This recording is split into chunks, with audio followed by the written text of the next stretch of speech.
Before getting started, I have to share my sincere and heartfelt thanks and admiration to both Eric and Patrick for giving me the opportunity to create something like Eurodollar University. For them to give me a chance to put together one series on the topic of monetary history was a tremendously phenomenal experience. But then to allow me to come back with hundreds more slides and do a second one, and believe me, they were very generous with it and basically put no constraints on me whatsoever, which is, you know, something they probably regret not doing. For them to do that for Eurodollar University Season 2, it was truly fantastic. And given the massive scope and scale of the project, I don't think it would have come out as well as it did had it been completed with anybody else. And so, you know, you guys at MacroVoices have really made yourselves into a real voice in things. And believe me, it's been an absolute pleasure and an honor to have partnered with you on several occasions now. So please, everybody, for Eric and Patrick.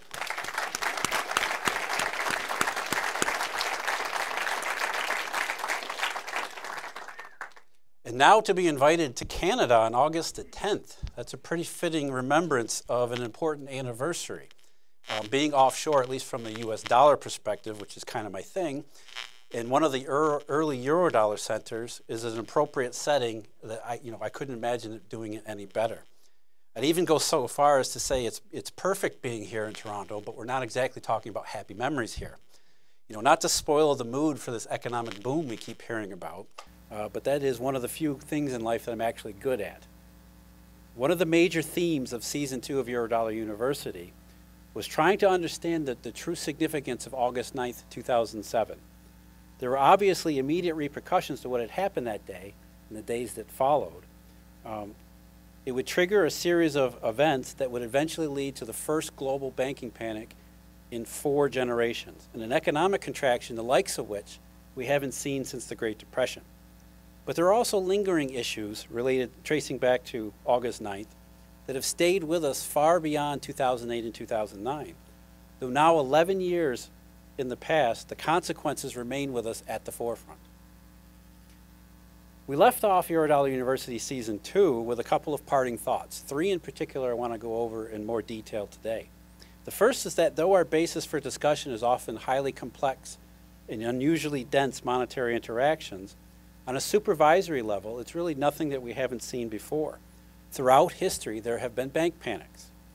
It's the nature of the beast, the inherent flaw in what has been a tremendously useful tool in human progress. Bank panics and even monetary system breakdowns have happened frequently enough in the past, and I have no doubt that they will continue to happen in the future. Human beings are not angels. Therefore, we should never expect any human endeavor, especially one that is taken to such stunning levels of complexity, to even be remotely near enough to perfection. The last big one was 80+ years ago, an expanse of time in between that has bred far too much hubris and complacency. We used to hear quite frequently it could never happen again. Because monetary authorities around the world view the monetary system from the same narrow focus, August 9th, 2007 represented nothing special for them. Even the panic that followed has been treated as if little more than a temporary break. It was a big one, obviously, the size of which even the most ardent orthodox central banker would readily admit. Overall, though, 2008 is 2008 in the conventional view, a past event which can only perplex historians. There is but an academic interest into what actually happened back then, rather than a more forthright operative inquiry. Therefore, any potential relevance to today. The Eurodollar system broke, but it remains nonetheless. It wasn't a complete shutdown, rather something much, much worse. It loiters onward like some kind of undead animated zombie.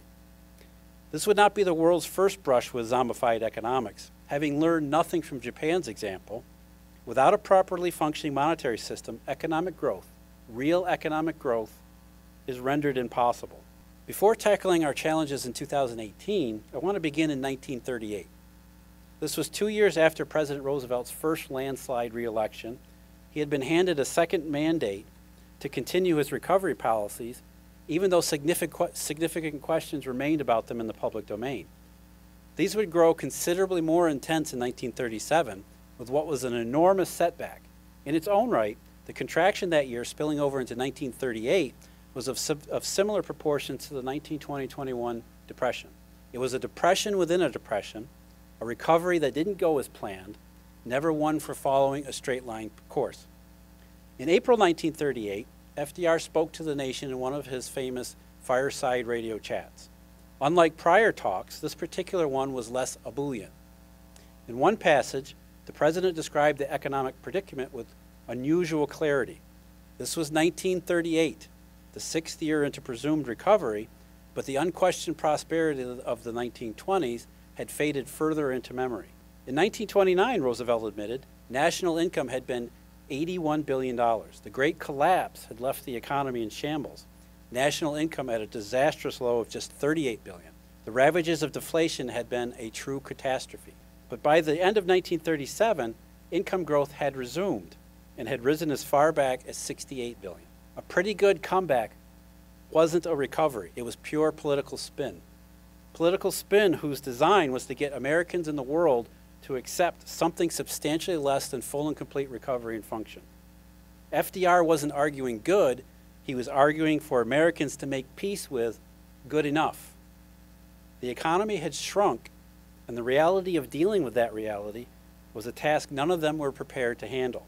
The 1936 election had been one fought over unemployment. For all the attention paid to it, the deficiency was never solved. No real recovery ever materialized. The major issue for the 1940 presidential election was therefore World War.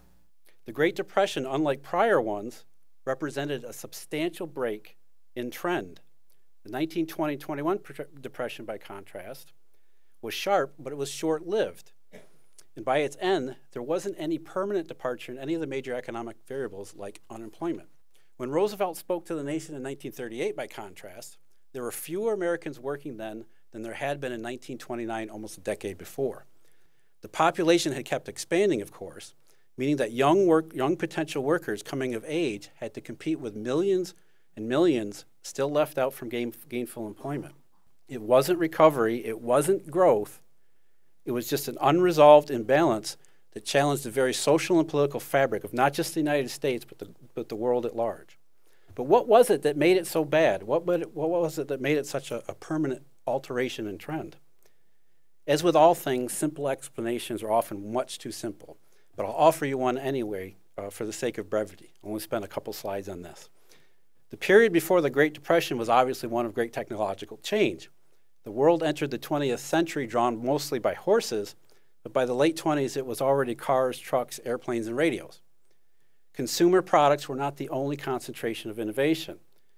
In money and banking, the U.S. system began the 1900s with largely a regional, if nationalizing, private correspondent system, which then grew and expanded qualitatively as well as quantitatively. Obviously, the Federal Reserve system was added in 1913, which would greatly alter the character of the U.S. dollar. But even in the manner in which the Fed would come to operate shifted often significantly from its earliest days. In the early 20s, it quite by accident discovered something it called the scissors effect, which we would recognize today as nothing more than open market operations. In the middle 1920s, together with the Bank of England, the New York branch of the Fed had engaged in the world's first gold swap. Currency swaps became standard practice at private as well as central banks. When the world went off the gold standard as the major Western powers sought the monetary flexibility to fight World War I, it unleashed a wave of monetary innovations. We think of globalization as nothing more than a late 20th century process, but the world has been through this kind of thing before, often in conjunction with the refashioning of money and banking systems. Communications technology plays a central role in that. The U.S. system would see the first federal funds transaction in 1920. Though the prior private correspondent network had functioned as a rudimentary interbank market, the federal funds market would represent a clear step forward from it. It was later estimated that through this new arrangement by 1929, as much as half of all required reserves recorded by banks within the Federal Reserve System were held in the form of borrowed reserves, thus greatly altering the monetary character of the banking system. as did the very nature of reserves themselves. When the Federal Reserve began operations in 1914, bank reserves consisted almost entirely of vault cash and various forms of vault cash. After the U.S. entered World War I, by contrast, the government's need for that cash led the Fed into the world's first instance of quantitative easing, the net result of which wasn't just a burst of high inflationary currency in the late 19-teens, it radically changed the composition of what counted as money within the banking system. Now cash, which the public might wish to hold at times, was being supplemented by reserve balances that only banks could hold. With the advent of a more industrial economic society, it brought with it a more modern industrial attitude toward banking. It may seem second nature today, but this period in the teens and 20s saw an explosion in bank liabilities as the public became more comfortable with them. There wasn't an express Greenspan put in the 20s, but there was something like it as the traditional money multiplier exploded higher. Where there was less than $9 billion in Federal Reserve member deposits in 1915, there would be almost $40 billion by 1929. Supporting those $9 billion in 1915 were $1.6 billion in bank reserves, almost all of which was vault cash of one form or another. In 1929, by contrast, though deposit liabilities had grown fourfold, reserve balances had not quite doubled. And of those, the vast majority were now FRB reserves rather than vault cash. And further still, a good proportion of those FRB reserves on an individual level were borrowed. These may seem like quaint changes to our 21st century eyes, but they were all tremendous innovations that greatly altered the way in which a now national banking system related to the money system. And I've not even addressed some of the still larger imbalances like call money, which was interbank funding done on stock market collateral, and also foreign reserves. The answer to FDR's political spin in 1938 was partly provided by Milton Friedman and Anna Schwartz in 1963. In their book, A Monetary History, Friedman and Schwartz recognized the hidden and unaccounted for leverage owing to the sustained period of evolution brought about by the international recharacterization of money at the outset of the First World War. As the public demanded cash back from banks in the growing crisis, banks could only meet the desire to hoard money by severely contracting bank deposits. The simple reason the Fed didn't respond adequately was a combination of misinterpreted signals and plain incompetence. This, by the way, remains the common view held today, an accepted description which has galvanized the thoughts and processes of every current and former central bank and central banker. They have committed themselves to studying the Great Depression so as to avoid repeating the mistakes literally made in the 1930s. In 2002, future Federal Reserve Chairman Ben Bernanke somewhat jokingly admitted to Milton Friedman that he was right about the Fed's central role in that ancient disaster. Then he promised they wouldn't do it again. But what exactly had they done? What specific mistake had the prior version of the central bank committed that led to such a global disaster? The conventional answer is the one provided by Friedman and Schwartz in 1963. Through the provision of liquidity, something like bank reserves or even the promise of bank reserves, the earlier Fed could have avoided the drastic monetary contraction in the money multiplier. It might not have meant avoiding an economic event entirely, but certainly it should have reduced it from the calamitous magnitude it did take. While that may be part of it, there was an even bigger sin committed. The very reason the Fed sat idle and thus opened itself up to this kind of criticism is an even more fundamental error. Monetary officials in 1929 didn't really and fully comprehend the nature of innovative changes to the system. They were using a conceptual model that was made for a different age. It just wasn't appropriate for the several decades of almost constant grand monetary design changes. Thus, when confronted with a major potential break, they really didn't know what they were doing. Several years before August 9, 2007, in June 2003, the Federal Reserve's policymaking body, the FOMC, gathered in Washington to debate what was then a shocking proposal. The economic recovery after the very mild dot-com recession had stalled. This despite what was thought to have been tremendous economic stimulus in the form of rate cuts to the Federal Reserve target, the Federal Funds target, the only real policy lever that the modern central bank, the modern Federal Reserve, had come to depend upon. What the FOMC wanted to do in June 2003 was to lower the rate even further, which would bring the target down to 1%. By the standards of that time, this was an ultra-low interest rate, one that would pull the committee within range of the Bank of Japan. As such, at that meeting, there was a lot of discussion surrounding Japan's experience.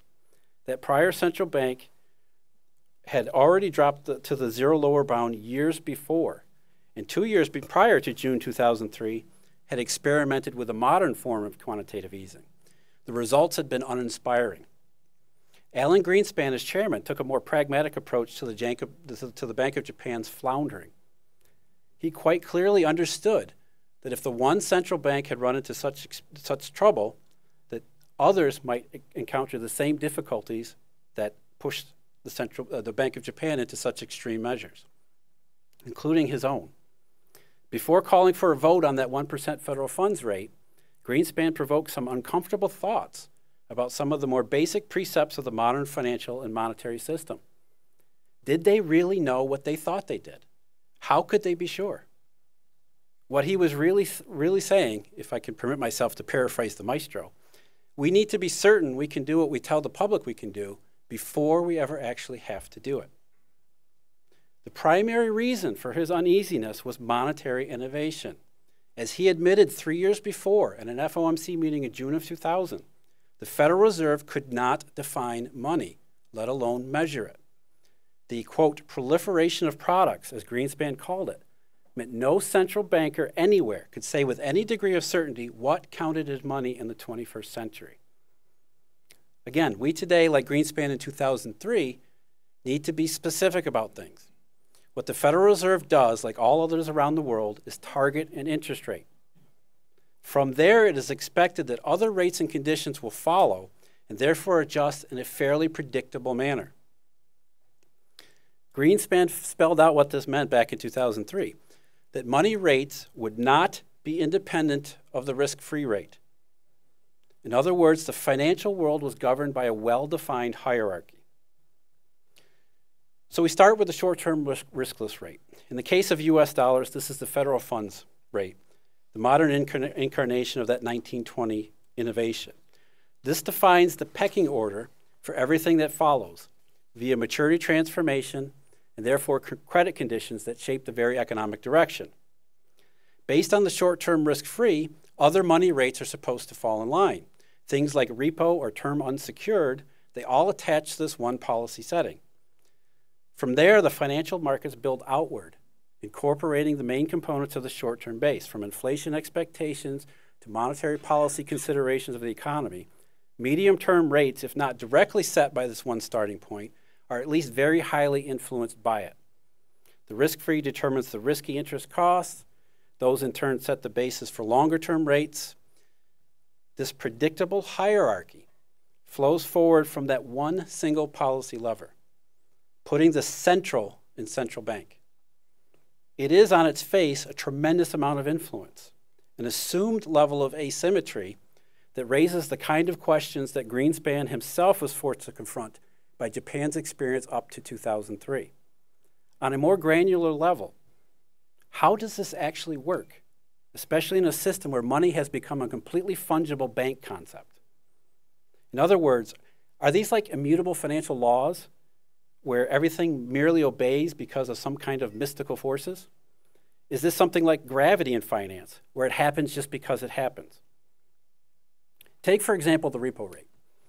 As complex as repo can be, as tortured as the history of these transactions has been, in terms of actual function, this is really pretty easy and intuitive stuff. A repurchase agreement is nothing more than a secured interbank loan. Most are overnight, but they can be termed out to somewhat longer, though still short-term maturities. If I come to any one of you and ask you for a loan, you quite naturally evaluate that opportunity from the perspective of risk. If I offer you the security of nothing more than my name, you're probably going to take a pretty dim view of that opportunity. If, however, I offer to put up some security or collateral, you might warm up to the idea. Finance runs on risk-reward. You will charge a higher interest rate for a loan that is perceived as being riskier. The addition of collateral reduces the risk and therefore the interest cost, and this explains both the motivations of both parties in repo. Repo cash borrowers hold collateral that they can then pledge in short-term funding. It would make sense then that all else equal, cash lenders would charge a lower rate than if the same counterparty asked for the same interbank loan without security. The repo rate, therefore, should be less than something like federal funds because the latter applies to unsecured transactions. Because these published interest rates aren't really real, meaning they're an average of actual transactions that take place in messy, dynamic markets, there are opportunities for divergences even along these lines. What that would mean, however, is another opportunity is created by what may seem unnatural distance. We call this arbitrage, and it is an essential component of hierarchy. Up until August 9, 2007, the relatively short history of published generalized repo rates behaved just in this predictable manner, mostly. The expected negative spread between GC repo and federal funds held, meaning that the repo rate as secured lending was less than that of the unsecured variety. Greenspan was probably pretty pleased about that.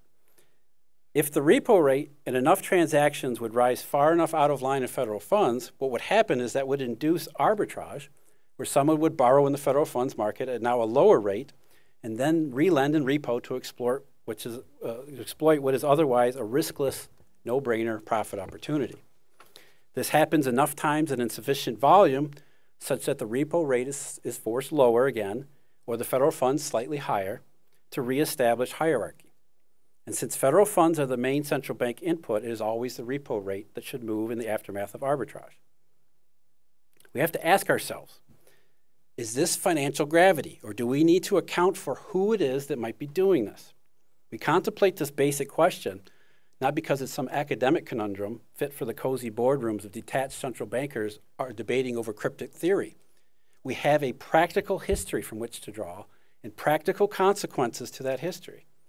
There were already problems in just this one basic piece of monetary hierarchy as far back as late 2006, which FOMC officials under Ben Bernanke did their absolute best to ignore and dismiss. After August 9, 2007, however, they no longer had much choice. Repo market hierarchy had broken down. As you might surmise from just that one observation, the repo market was therefore an absolute mess. The question about who it is undertaking arbitrage or foregoing the chance at arbitrage becomes paramount. And the one thing we know for sure, it wasn't the Federal Reserve.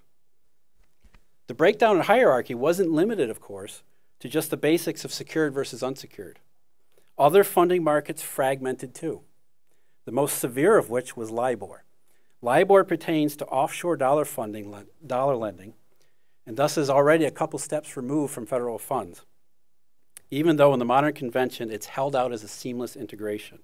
Again, the presumption of dependable arbitrage.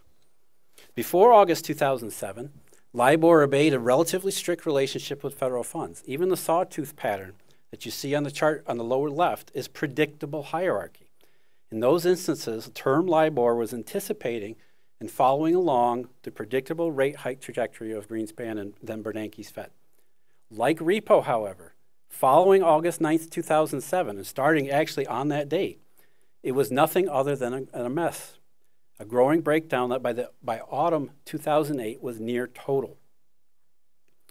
These interruptions multiplied all over the place. Things like interest rate swaps in the aftermath of August 9th exploded in all different directions.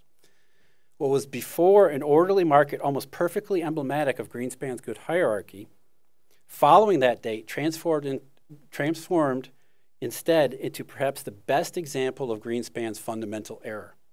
An interest rate swap is a derivative transaction whereby two largely financial counterparties exchange a fixed for a floating rate. The quote for the swap is the fixed leg, which is supposed to be set, as Alan Greenspan suggested in 2003, by the risk-free rate. Yet by the time Lehman had failed, the swap spread, which is the difference between the fixed leg of the swap and the same maturity of U.S. Treasury yield, representing the risk-free, the swap spread had fallen to unusually low levels. Not much longer thereafter, the 30-year swap spread became negative. That is, the fixed leg interest rate of the swap was less than the yield of the same maturity U.S. Treasury. On its surface, what this seems to say is that the market is perceiving the U.S. government as riskier than the financial counterparties engaged in the swap. The same banks, by the way, who were right at that moment experiencing the worst financial crisis in 80 years. That's not what the negative swap spread tells us. In fact, it's actual nonsense. But it's useful nonsense in that it shows very clearly this breakdown in hierarchy. The most damning, however, for the Federal Reserve anyway, was in federal funds itself. The chart I'm showing you here really doesn't even do it justice. The effective federal funds rate, which is the average of actual transactions carried out in that market, starting on August 9th, 2007, began to diverge from the federal funds target, which is the policy rate at which the Federal Reserve threatens to engage in transactions so as to begin the presumption of framework money market hierarchy. And after August 9th, those were no longer merely threats. Throughout the crisis period, the effective federal funds rate would often plunge well below the target, and then it would stay there. You wouldn't think that would be consistent with a worldwide monetary panic, as a low rate otherwise indicating too much money, but it was with this particular one. No matter what scheme the Federal Reserve cooked up, and there were several, they could not tame the effective federal funds rate. They tried reverse repos, a supplemental U.S. Treasury account, and, of course, IOER, the infamous interest paid on excess reserve. None of these things worked. So if a hierarchy defines monetary order, and order defines financial function, from methodical, predictable financial function, we derive economic function. If there is no hierarchy in money, there can be no order, and then therefore only disorder. In short, the absence of order is chaos. No other single word more accurately describes the state of the global system between August 9th, 2007 and March 9th, 2009. It's the perfect term, especially for this disaster, and the way in which it really happened. Nothing the Federal Reserve did, or any other central bank for that matter, addressed the breakdown in hierarchy. Having read through all the emergency conference call transcripts, as well as those of the regular, if frenzied, policy meetings in 2007 and 2008, I can tell you officials still didn't believe it was possible as it was unfolding. At every crisis interval, they kept expecting that their input would work and work well, only to find at the next that it hadn't and that the problem had only spread and grown. It was from this flaw Ben Bernanke confidently declared subprime contained in March 2007, only to admit belatedly in December 2008 that maybe it was a little bit more complex and unpredictable than they had imagined. But that was his job. That was the entire premise of the Greenspan put, and even the basic model at the center of economic understanding. Central banks are central, they all think. It was never really about subprime. In other words, sometime before August 2007, it would have been nothing more than minimal competence to address and answer Alan Greenspan's worries from 2003. They might have therefore understood not just that he was wrong about independence, that hierarchy was not some unbreakable monetary law which placed the central bank at the center of the economic universe. There were other things that mattered a great deal more. But that's all 10 years ago, right? I mean, the economy is recovered. It's booming now, we're told often. Here in Canada, as in the US, many central banks are removing accommodations, or what they call accommodations. The great wounds now fully healed from that long ago break. But if we start with nothing more than repo hierarchy again, even in the post-crisis era, you can already see the outlines of unease. Real recovery would mean stability, and what you see here already displays some degree of the opposite. Mechanically, the Federal Reserve operates a little differently than it once did, a backwards but related response to the embarrassing rebellion in federal funds. The single federal funds target has been replaced by a quasi-corridor, ironically with IOER now set at the top rather than being the floor they once thought it was. Now at the floor is something called the reverse repo rate, which against UST collateral and repo itself should be similar to the GC rate you see here. But as you can see on the chart, it isn't. And at specific times, this peculiar difference has become more extreme. If we add the effective federal funds rate to the signal, we can clarify further this ongoing, if intermittent, breakdown in hierarchy.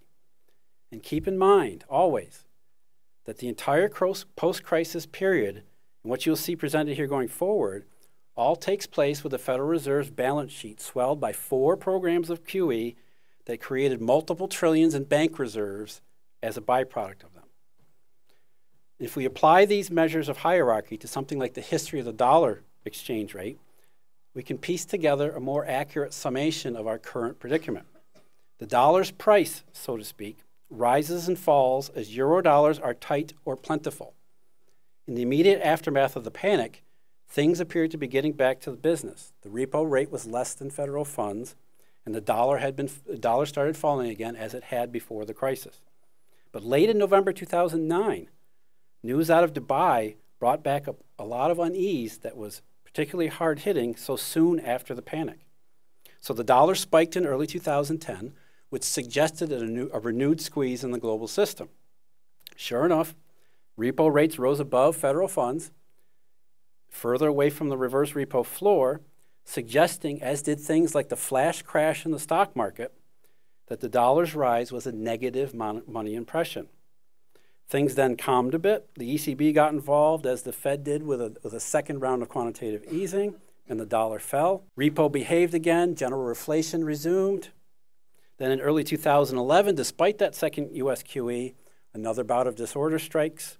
The dollar rises in a second Eurodollar event, which during this crisis in 2011, the FOMC actually discussed in one of their meetings how a proposed bailout of the repo market might work, despite almost $2 trillion in bank reserves created by then. Instead, Mario Draghi was forced to make his promise about the euro. The Fed eventually repeated itself with a third and then a fourth round of quantitative easing, which reflation number 2, which is verified by repo market hierarchy. Then next came the big dollar squeeze that lasted several years, where we were supposed to have full worldwide recovery. It was so unexpected to especially central bankers that initially they tried to claim the rising dollar was a good thing. The U.S. economy is something like the cleanest dirty shirt. But that idea was soon shown to be wishful thinking, as once again this breakdown in hierarchy presents us with a very different scenario. That was followed in early 2017 by a third reflation and the birth of globally synchronized growth as a narrative, or at least an updated narrative from the 2014 era. And then more orderly circumstances in money markets, thus reflation number 3, even though on its best days it was never really that impressive. And now we face a re-rising dollar again. That hierarchy strongly suggests might be a forming Eurodollar event number 4. I want to be very clear about something at this point. I use the term Eurodollar inappropriate as to its historical context. Traditionally, a Eurodollar was an actual dollar liability on deposit in some offshore account somewhere, either Europe, the Cayman Islands, here in Canada, whatever. This modern Eurodollar system, as I describe it, isn't actually a currency system in that way. There is no Eurodollar.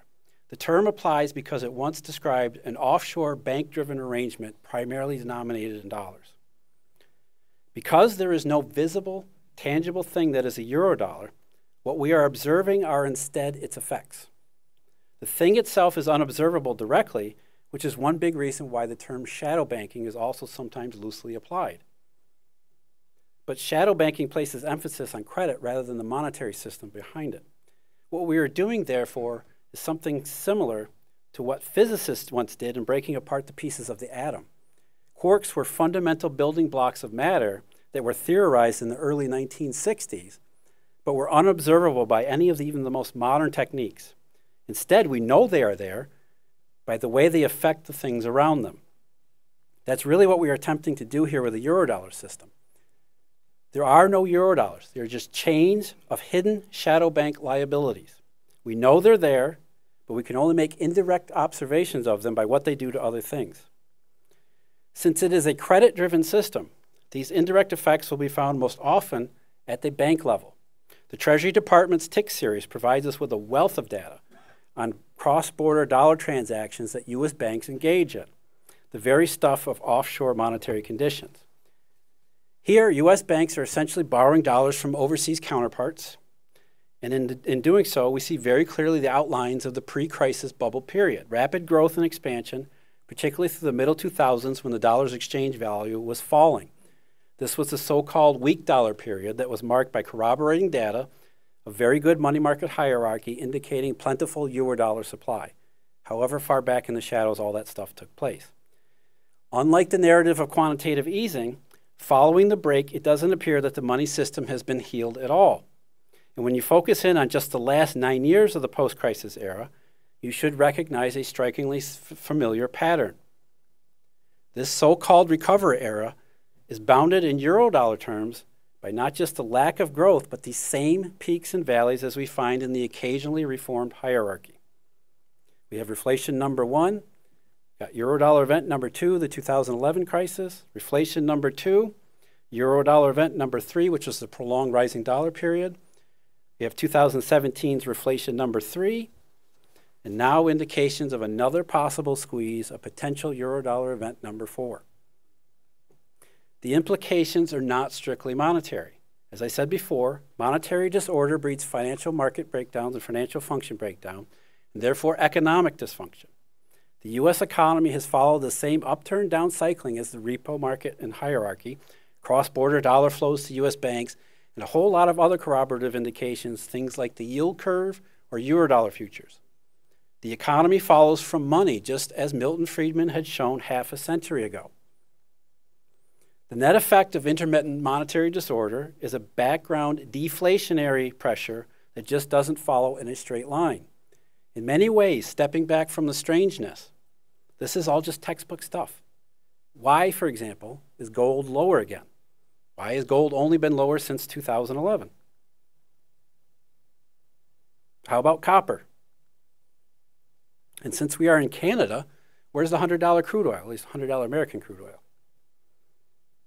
It is, again, textbook monetary deflation, just not all at once, and it happens in the shadows. The economy appears to get better, almost like a recovery, only to suffer a major setback each time it does. The net result of which is a confusing situation, entirely devoid of economic growth. This represents an unmistakable departure from economic function. The U.S. economy, as anywhere else before 2007, suffered the occasional recession while experiencing actual economic booms in between that together never deviated too far from trend. That adherence to what economists have tried to call the Great Moderation was supported by a rapidly growing Eurodollar system, including all the bubbles that came with it. Once that system broke down, however, it's as if the U.S. economy suddenly forgot how to grow. It behaves very differently and along the lines of these further monetary cycles tied to hierarchy. Every time it appears set to resume something like a growth path, it instead veers further off track into another unexpected downturn. The net result is that it falls further and further behind as time passes. But it's not just the U.S. economy alone, nor would we ever expect it to be, given that what we're dealing with here is a global money system. Because it is a global money system, this Eurodollar, and therefore its credit-based purpose affects all economies to varying degrees. The European economy follows along the same general pattern as with the United States, except there are variances at each Eurodollar event interval, where in 2011, number 2 hit Europe harder than anywhere else. Then they were only mildly touched by Eurodollar event number 3 in 2014 and 2015. Overall, though, Europe's economy clearly diagrams these same deflationary pressures, as does China's.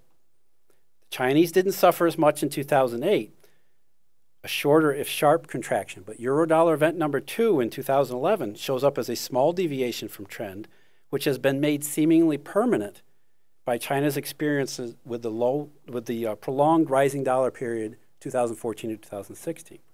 Global economic growth, it would increasingly appear, is just not possible without global monetary order.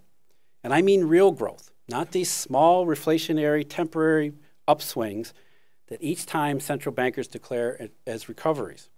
Ben Bernanke titled one of the chapters in his book, False Dawn, for a reason, though I suspect he didn't realize what that reason was. Toward the end of our Eurodollar University Season 2, Eric and I, we answered the main question about hierarchy, who it was that was responsible for it through arbitrage. It's no big mystery. In fact, it's not really insightful for me to point it out. If there's any insight I can add, it's to emphasize and overemphasize just how crucial this piece of the puzzle is.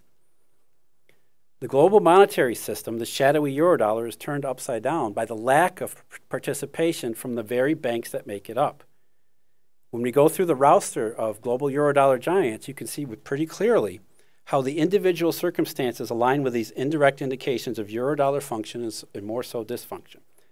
There's Citigroup, HSBC, Bank of America, JP Morgan, Deutsche Bank, Goldman Sachs, Morgan Stanley, RBS, Swiss banks, on and on and on. Without credit institutions, a credit-based money system isn't going to be able to function. Without them, there is only chaos, if not always in a straight line. Whereas in 1929, the public started to hoard real money and currency, and the central bank misunderstood what that meant.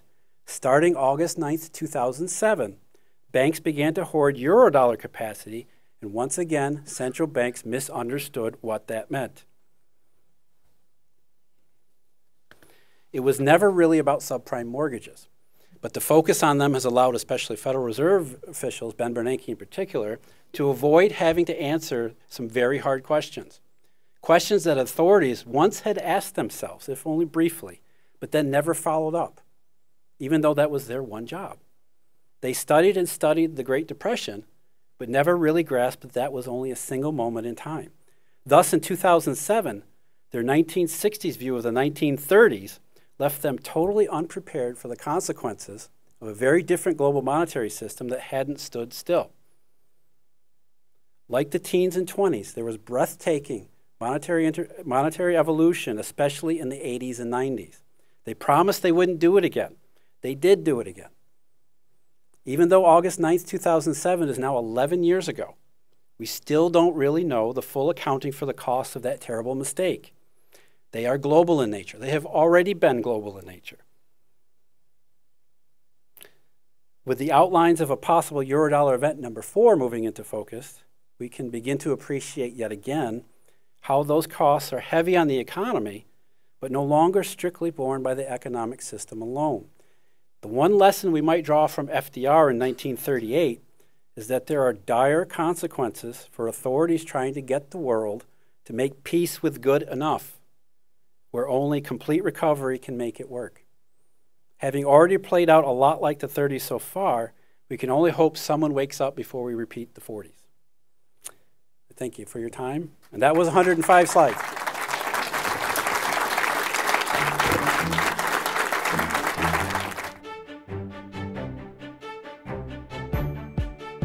You've got elevated levels of construction, raised rates 17 consecutive times. The only thing that changes that mentality is losses. So the question is, where are we on that path, and are we yet at a dangerous place? Taking the title of global reserve currency away from the United States dollar, that's a pretty good trick. All of the governments around the world who would like to see digital currency work so that your savings have an expiration date. Who's good at taking stupid ideas and turning them into laws? How cyclical resource companies really are. A swing of 50% down or 100+% up, it is actually the base case average. How many of you want to see what we found out? The warnings have gone on and on. China is building ghost cities. The US is repeating the 2008 mistake. Baiting these so-called gurus has increasingly become the best strategy out there. Why does it make sense to keep betting on the financial system imploding on itself? And it's a matter of the U.S. national security to not allow China to move away from the dollar-centric system. QE that the Fed didn't have to call QE. I used to do a little, but the little wouldn't do it, so the little got more and more. This seems to be apropos here.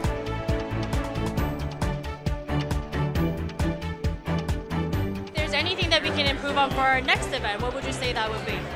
Oh, you have to arrange it closer to Finland.